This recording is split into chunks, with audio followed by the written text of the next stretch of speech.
You must know Gatsby. Vive le cinéma français. Pensez pas que vous avez fait assez de mal comme ça autour de vous. Tu as une tête de déterré, Robert. Why so serious? Vous avez vu une vraie licorne vivante? Pourquoi tu pleures? Maybe I'm not good enough. I'm Captain Jack Sparrow. Ravi de vous retrouver pour Clapement 5, votre nouveau podcast cinéma tous les lundis, mercredis et vendredis. Je m'appelle Aurélien Rapatel et j'ai le plaisir de vous présenter ce nouveau divertissement. Nous sommes toujours en compagnie de notre invité Lou Howard. Comment se passe ce vendredi, Lou? Ça se passe fort bien, le week-end approche, la vie est douce. Parfait, écoute. Aujourd'hui c'est le Fight Club. Lou et les chroniqueurs vont devoir s'affronter dans l'opposition entre deux films. Préfèrent-ils La La Land ou Star is Born? Avant que l'affrontement commence, je vais présenter nos boxeurs du jour. Notre première championne a plus de KO que Mohamed Ali. Je vais pas la vanner. Je vais pas la vanner dans cette présentation, sinon cette spécialiste de l'économie du cinéma au gros bras risque de me mettre au tapis. C'est Elsa Morel. Mais je crois que je vais en prendre un aujourd'hui de KO, non, c'est dans la merde. La taulière. Ça c'est possible. La taulière va prendre cher. Ce second champion s'échauffe actuellement en tapant ses arguments sur son portable. Je le sens un peu inquiet du mastodonte Elsa Morel qui impressionne sûrement ce directeur de casting et acteur Sébastien Fanet. Bonjour à tous. Notre championne, notre dernière championne est aussi actrice. Elle est d'ailleurs pressentie pour jouer Mike Tyson dans un biopic. On croise les doigts pour elle, c'est Paula Fraison. Ouais, bonjour. Comment? Grosse voix, Paula. Ouais, grave. Bon vendredi qui s'annonce. Pour commencer, on va commencer avec la question la plus simple. Qui soutient La La Land? Qui soutient Star is Born de Bradley Cooper, je précise. Star is Born. Pour Elsa, c'est Star is Born. Lou? La La Land, clairement. Aucun doute pour Lou. Paula? La La Land. La La Land. Et Sébastien? Alors moi je suis le mauvais élève, La La Land, parce que je n'ai pas vu Star is Born. Alors toi tu je vais sortir. tu es ça sur va. un entre-deux. Et moi je vais soutenir sans hésitation aussi La La Land, chef-d'œuvre de Damien Chazelle et avec donc Emma Stone, Ryan Gosling. Pour Star is Born, c'est réalisé par Bradley Cooper, avec Bradley Cooper et Lady Gaga. Elsa, on va commencer avec toi puisque tu es seule contre tous quasiment. Dis-nous. Non, mais déjà, pour être clair, les deux films pour moi sont des chefs-d'œuvre. Et très bien filmés, très bien réalisés, beau montage, etc. Sont vraiment dans toutes les qualités artistiques au top niveau. Pourquoi j'ai préféré Star is Born? C'est qu'à un moment donné, durant la performance de Shallow, j'ai oublié que j'étais dans une salle de cinéma. Alors, parce que La La Land, j'ai toujours un petit coup d'Alzheimer ou c'est... Laisse-moi finir. Et du coup, alors que pour La La Land, j'ai trouvé ça très bien, mais j'avais l'impression que tout était trop maîtrisé parfaitement. J'ai pas eu cette explosion que j'ai eue pour Star is Born. C'est pour ça que moi, ça m'a emporté. Voilà, cette histoire d'amour, etc. Moi, j'ai bien. C'est pour ça que je préfère Star is Born. Lou, toi, tu es team La La Land. Je suis team La La Land. Je comprends que t'es préféré Star is Born d'une part, parce que je trouve que Star is Born, c'est un film d'acteur. C'est un film qui existe déjà, puisque c'est un remake. Je préfère... C'est le 4e remake. C'est le 4e. Moi, j'aime énormément Suite 55. Il y a une version des années 30, une version des années 55, une version dans les années 70 avec... Barbara Streisand. Exactement, la version de Bradley Cooper. Ouais. J'aime énormément celle avec Judy Garland. Pour moi, c'est un de mes films préférés. Ever. Et en fait, je comprends parce que c'est un film d'acteur. C'est un film où toutes les scènes sont trop géniales quand t'es un acteur. Et du coup, c'est bien. Enfin, c'est chouette. Et c'est un film aussi qui parle de la création artistique dans le sens où il répète très souvent que on fait tous la même chose tout le temps. À un moment, c'est le frère de Bradley Cooper, je crois, qui dit la musique, on en fait tous avec 12 notes. C'est genre comment tu vas faire, toi, quel va être ton message, qu'est-ce que tu as à dire, etc. Donc c'est intéressant parce que le film parle de ça, parle de c'est quoi refaire un film qui a déjà été fait 3 fois aussi. Enfin, c'est intéressant. Après, je trouve que c'est genre deux films tellement différents. Star is Born, c'est pas une comédie musicale, c'est un film musical. La La Land, c'est clairement une comédie musicale qui renoue avec le genre, qui parle de ce que c'est qu'être acteur. Et ça, c'est trop bien parce que quand les gens me disent mais La La Land, c'est trop une histoire d'amour et tout machin, je fais moi je la vois très peu, l'histoire d'amour. Je vois tellement c'est quoi être acteur. Moi, je suis plus le rêve en fait. Peut-être au-delà d'acteur, c'est qu'est-ce que le rêve quand on veut être artiste et comment tenir jusqu'au bout. Parce que effectivement, acteur, c'est plutôt pour Emma Stone, mais Ryan Gosling, lui, il veut créer son club de jazz, c'est ça. Sûr. Et les deux sont confrontés à la réalité et plus finalement, non, les deux. Ryan Gosling, à un moment, il chavire en intégrant le groupe, mais donc on voit comment le rêve se confronte à la réalité et comment est-ce qu'il faut rêver pour réaliser son rêve. Voilà, c'était une phrase de Disney. Ouais, c'est ça. Je vous en prie.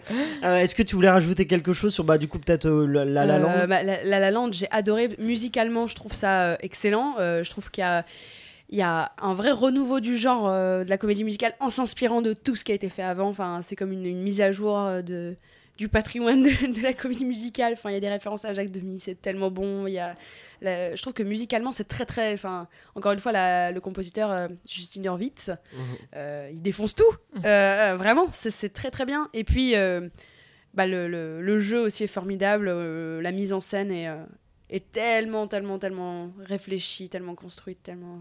Et qu'est-ce qui fait du coup qu'entre Star is Born et La La Land, tu choisirais plutôt La La Land? Parce que je trouve que déjà, pour moi, ça n'a rien à voir. C'est deux films qui sont tellement différents. Oui, ça raconte l'histoire d'un couple et comment ils se construisent avec leur passion, avec un couple tout ça. Artistique un aussi. couple artistique, mais je trouve que c'est très très très différent. Et pourquoi La La Land? Parce que je trouve que c'est justement, moi j'aime ce que tu lui reproches, Elsa, c'est que j'aime sa construction. J'aime comme il est réfléchi, comme il est pensé. Et Star is Born, je trouve ça chouette, la nouvelle version. Après, je trouve que c'est trop un film d'acteur. Enfin, justement, je trouve que c'est vraiment, on sent que c'est un réal, qu'il est acteur et que il s'est créé ses scènes. C'est super de faire ça. C'est un rêve d'acteur de faire ça. C'est génial. Faut le faire. Faites-le. Faisons-le. Mais du coup, ça m'a moins emporté aussi. Paula. Alors, moi, je pense qu'en fait, je dirais La La Land sans hésiter parce que ce film-là, je me rappelle, je l'avais vu en janvier avec Sarah, si tu m'entends et si tu m'écoutes, merci de m'avoir voilà, on t'embrasse. Merci de m'avoir convaincue d'aller le voir parce qu'au départ j'étais un peu dubitative, je me disais ouais bon écoute, il y a une hype énorme, je voyais les affiches dans le métro, je me disais bon ça va être quoi encore ce truc hollywoodien niaiseux et tout, enfin genre j'étais vraiment pas du tout open à l'idée quoi. Et pendant les 10 premières secondes du film, je me suis dit, ça va me saouler et tout. Et le plan séquence du début, en fait, genre, j'ai juste vu le truc et je me suis dit, c'est géant comme film. Enfin, je me suis pris une baffe de couleurs et tout, alors que j'étais en prépa, j'étais très clairement pas bien. Et genre, mais ce film-là, en fait, m'a fait voler, quoi. Dans la salle de cinéma, j'étais complètement transportée par ce film-là. Et alors que Star is Born, quand je l'ai vu, j'ai trouvé que c'était vraiment... Enfin, j'ai été complètement happée aussi par l'histoire. J'ai passé un bon moment. Je trouvais que c'était un bon divertissement. Les chansons m'ont quand même porté aussi. Mais je suis pas retournée le voir une deuxième fois au cinéma. Alors que La La Land, mais j'ai couru le revoir. Et j'ai failli le revoir une troisième fois, en fait. Mais j'ai pas eu le temps. Moi, La La Land, dès qu'il passe au cinéma, je vais le revoir. Voilà, je l'ai vu en ciné-concert aussi. Oui, t'étais à la scène musicale? Ouais, je voulais y aller, mais j'ai pas pu. Quand il y avait Justine Hurwitz. C'était incroyable. Il y avait Damien Chazelle, Justine Hurwitz qui a réorchestré ça. Et ce qui est drôle, c'est l'adaptation entre du coup les musiques du film. Et ils peuvent pas faire la même chose sur scène. Du coup, ils ont dû réinventer un peu quelques astuces musicales pour adapter ça à un ciné-concert. J'avais des copines qui étaient dans l'orchestre qui jouaient. Ah ouais, c'est merveilleux. C'est super ça. Mais genre, moi, il y a enfin, ce que je suis d'accord avec toi, Lou. Moi, ce que j'aime beaucoup dans La La Land, c'est la construction, le fait que ça soit millimétré, que visuellement, c'est incroyable. Enfin, la mise en scène est superbe et les couleurs de ce film qui est sorti en plein hiver pour nous, ça m'a complètement transportée. Je comprends pourquoi et comment on peut aimer A Star is Born, mais moi, si j'ai à choisir entre les deux, je préfère La La Land. Voilà. Sébastien. Alors, Star is n'ayant Born, pas vu Star is Born. Alors, Star is Born, moi j'ai trouvé la performance de Danny Boone exceptionnelle. La scène de combat avec Hulk à la fin est juste dingue. Mais sinon, on va parler de La La Land du coup. Alors, moi, La La Land, je l'ai vu dans un contexte qui était approprié. J'étais en rupture amoureuse. Meilleur moment pour chialer un max. Meilleur moment pour chialer un max et remettre toute sa vie en question. Ouais. Et du coup, c'est intéressant parce que un film peut nous toucher en fonction du contexte. Moi, j'étais dans le bon. Et donc j'ai trouvé que ça parlait de plein de belles choses, que le message qui était transporté était assez intéressant sur le métier d'acteur. Donc c'est vrai que ça parle pas nécessairement du métier d'acteur en soi, mais ça parle plutôt de la persévérance et de l'espoir. Et du coup je trouvais qu'il y avait un lien qui était intéressant, et ça parle aussi de savoir accepter les situations, parce que parfois une séparation et des chemins qui se séparent peuvent donner lieu à un avenir meilleur. Belle phrase. Belle C'est conclusion. Voilà. Moi, je te rejoindrai là-dessus. Effectivement, La La Land, je suis aussi plutôt team La La Land parce que je trouve que c'est déjà, il y a un élément, moi, on va le spoiler, tout le monde l'a vu, La La Land. La fin, je trouve que c'est l'élément déterminant qui fait que je trouve que ce film est un chef-d'œuvre. C'est parce que justement, c'est pas une fin niaise. Et j'ai eu peur pour cette petite séquence où ils nous montrent ce qui aurait pu être leur couple amoureux s'ils étaient restés ensemble. Et j'ai eu peur. Je me suis dit, ah bah non, s'ils partent là-dessus, c'est quand même dommage. Et le fait qu'ils partent pas là-dessus, je trouve ça beaucoup plus intéressant parce qu'effectivement c'est plus simple pour s'identifier, comme tu disais Sébastien, non pas que toutes les histoires d'amour finissent mal mais en tout cas qu'il y a quelque chose de plus réaliste. On a l'habitude de voir les films hollywoodiens avec des fins heureuses et là cette fin qui n'est pas non plus malheureuse mais une fin un peu douce amère est très, très intéressante et tout à fait captivante. Paula, oui. Ouais, c'est très marrant parce que j'ai eu plein de débats avec sur la fin. d'autres potes sur la fin et il y a plein de gens qui me disaient mais non, la fin elle est super joyeuse, chacun a accompli son rêve et c'est trop bien et tout et moi en fait j'avais l'impression de me dire mais est-ce que je suis la seule déprimée mélancolique du quartier pour avoir, enfin parce que il y a des regards, en fait il y a des plans sur les regards et quand ils se reconnaissent et tout où tu te dis mais ouais, enfin la petite séquence en fait où il voit ce qui aurait pu se passer et tout, bah moi je sais pas, je trouvais ça un petit peu légèrement genre qu'est-ce qui aurait pu se passer si on était restés ensemble, tu vois. Pour le coup, moi je dirais pas ça, je dirais pas que c'est une fin joyeuse ni une fin triste, justement je trouve que c'est vraiment entre les deux. Je suis d'accord avec toi sur doux amer, c'est parfait pour moi parce que c'est pas et c'est ce qui fait que ça fonctionne parce qu'on n'est pas dans c'est soit triste soit heureux, non, on est dans un entre-deux qui correspond beaucoup plus à la vie, quelque chose de très nuancé et beaucoup plus réaliste et qui est très malin. Elsa. J'arrive pour La La Land du coup. Non mais je trouve qu'il y a un petit regard à la fin entre les deux qui est très entendu en fait. C'est genre t'as vu, on y est arrivé, bon c'est très c'est qu'entre eux justement, ouais, t'as raison, et hyper bien joué ce regard là. Je pense qu'on a tous une vision un peu différente de ce regard, de ce qu'ils se disent. Moi je dirais pas on y est arrivé, je dirais voilà ce qu'on est devenu, oui. Et voilà, et sans jugement, est-ce que c'est bien, est-ce que c'est pas bien. Je pense qu'ils sont tous contents de là où ils sont tous les deux contents de ce qu'ils sont devenus, et en même temps ils se disent tous les deux tiens c'était bien quand même. Qu'est-ce que ça aurait pu donner ensemble. Je trouve que la fin où en fait surtout chacun retourne dans sa vie et dans son présent, en fait, c'est ça moi que je trouve le plus fort. C'est pas tant le regard où ils se retrouvent, c'est juste après le fait que genre paf, les chemins se séparent et elle retourne avec son mari ailleurs et tout.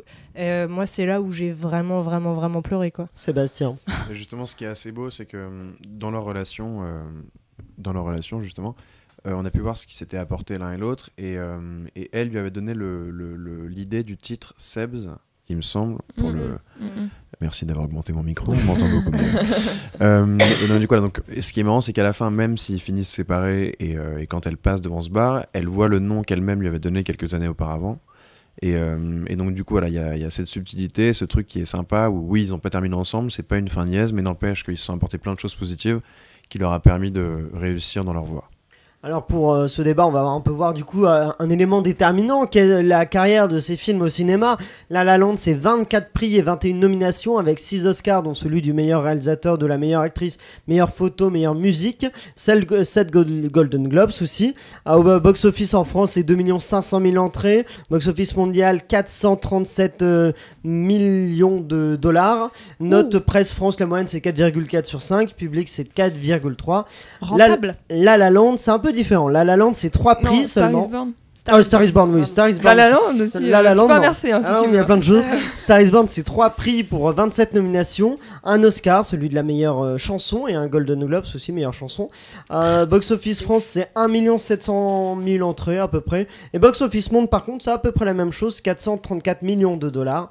Et par contre, la moyenne de la note de la presse en France est de 3,3. Le public, 4,3, c'est exactement comme La La Land. Il est dans mon cœur, c'est tout ce qui compte. Il est dans ton cœur. Dans ton cœur, c'est toi qui as mis la note. Les chiffres semblent indiquer une préférence de la profession et du public plutôt en faveur de La La Land. Oui, musicalement, moi, c'est aussi. Ouais. Ça me touche assez peu musicalement. Je trouve que c'est pas ouf. Ouais. C'est de la pop en fait. C'est un peu, c'est un peu classique. Non, moi, je suis pas musicienne, alors je sais pas. Mais... moi non plus. Mais j'aime bien la pop aussi. Ouais. Mais juste. Moi, je trouvais, en fait, j'ai eu le débat avec des amis musiciens qui, eux, vraiment avaient pas du tout aimé Star is Born pour le côté pop, en fait. Mais je trouve que pour le fait de réactualiser cette histoire-là, aujourd'hui, l'industrie musicale, c'est quand même dominé Oui. dans la radio, C'est ce qu'on cohérent, entend, en fait. ce que les jeunes écoutent, C'est un le choix plus, cohérent. c'est de la pop. Et le fait de prendre Lady Gaga, qui je trouve s'en sort extrêmement Elle est géniale bien dans le film. en tant qu'actrice, Elle est formidable. c'est pas bête du tout en fait. Donc je trouve que c'était bien pensé là-dessus. Alors après, qu'on aime ou qu'on n'aime pas les chansons, parce qu'on est très mélomane ou pas, bah ouais, c'est du goût de chacun, je dirais. Lou, tu veux compléter? Ouais, je disais inversement, moi c'est des potes musiciens qui m'ont dit que la BO de La La Land, c'était un peu léger pour de la comédie musicale. Ah ouais. Et j'étais là, ouah, vous êtes des malades en fait de dire ça. Vraiment, je les ai engueulés, je crois. Après, il y a des. C'est vrai qu'il y en a J'essaie de dans les taper. critiques qu'il y a eu contre La La Land. Il y en a qui disent bah oui, mais Ryan Gosling et Emma Stone, c'est pas des vrais danseurs, c'est pas des vrais chanteurs. Et qui disent que qui comparent ça à Chantons sous la pluie avec. Bah j'ai mangé son nom. Tiens. Jane Kelly. Jane Kelly quand même, qui était vraiment Et chanteur Debbie danseur. Reynolds. Faisait vraiment des claquettes, tandis que eux, donc ça, c'est dans les critiques qu'on a pu entendre sur le film. Bah oui, mais après c'était son parti pris de prendre C'est ça. deux comédiens et de les former à ça. Ouais, pareil, moi j'ai une pote qui est danseuse, qui a fait 10 ans de danse, elle m'a dit ah mais ils dansent comme des pieds, nanana. Et je lui dis mais tu peux regarder autre chose. Enfin, J'aimerais bien danser comme des pieds comme eux. Voilà, Sinon, hein. moi aussi.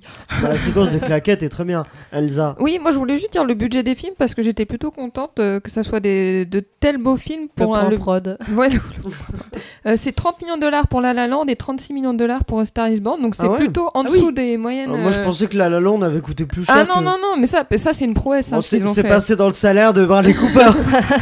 Mais, Attends, ça demande autant de budget, Star Is Born. Mais t'as vu où ils ont tourné dans les festoches et tout, il a fallu C'est surtout déplacer. ça, Ouais. Ouais, bon, je pense que Bradley Cooper a quand même. Non, puis Lady Gaga, c'est Lady Gaga. quand Ouais, même, Ah hein. oui, aussi, bah oui, voilà. Voilà. Mais bon, je trouve que ce sont des En beaux. face, on a quand même Ryan Gosling et Emma Stone qui est quand même Oui, bien sûr. du lourd. Ouais, c'est vrai. Du très lourd. Enfin bon, voilà, c'était tout.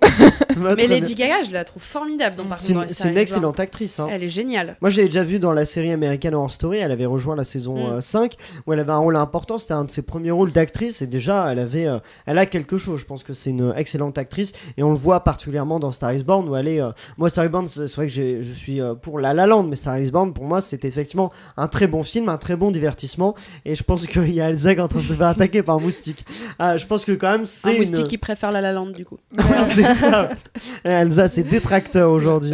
Bah Elsa, j'ai l'impression que t'as pas fait l'unanimité, hein. T'as été un peu seul dans ton, un peu seul dans mon Star Is Born. un peu seul dans ton choix. Et bah vous, auditeurs, en tout cas, n'hésitez pas à nous dire si vous êtes plutôt team La La Land ou plutôt team Star Is Born en commentaire sur Instagram, Facebook et Twitter @clap5. On va maintenant se quitter pour se retrouver lundi avec une critique du dernier film de Xavier Dolan, Mathias et Maxime. Merci à toi Lou d'avoir participé à notre débat et d'avoir tu as été team La La Land, donc d'avoir fait gagner La La Land dans ce Fight Club.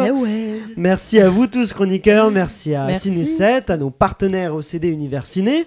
N'oubliez pas de liker le podcast et de le partager au maximum. Suivez-nous aussi sur Instagram, Facebook et Twitter avec le nom @clap5 pour être au courant de la sortie des podcasts et participer au concours que l'on vous propose chaque semaine. Je vous dis à lundi et d'ici là, allez au cinéma et surtout plein de bisous sur vos petites têtes.